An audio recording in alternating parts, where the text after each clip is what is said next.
We're here in the Golan Heights filming in Gamla, the first century ruin, and we're filming scenes about the way Jesus didn't really fit with people's expectations and assumptions. And it reminds me of the completely untrue story about 4 people on a plane that lost all power to its engines. The pilot informed the passengers of the disaster and said, "It gets worse. There are only 3 parachutes and there are 4 of us. It's my plane, my parachutes. I've got to take one of them." So he strapped it on and jumped out to safety. Left on the plane were a brilliant professor, a minister of religion, and a backpacker. And the brilliant professor stood up and said, "Look, I'm one of the greatest minds in the world. I have to survive. I have to take one of the parachutes." The others agreed that that was a good thing, and so he strapped one on, jumped out.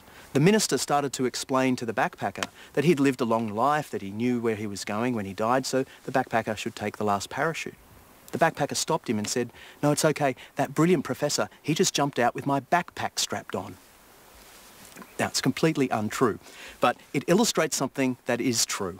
It's possible to assume you have the real thing, when in fact you have a poor substitute. Now, that's a particular problem, jumping out of an aircraft at 30,000 feet with nothing but a PhD and a backpack. But it's also a problem when it comes to the Christian faith. I keep meeting people, even in the 21st century, who have embraced what they assumed was real Christianity.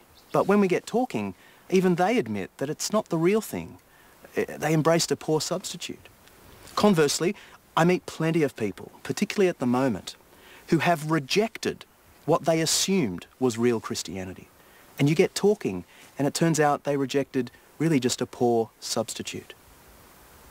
Jesus is sometimes hard to understand, but once you get him, you know you've got the real thing.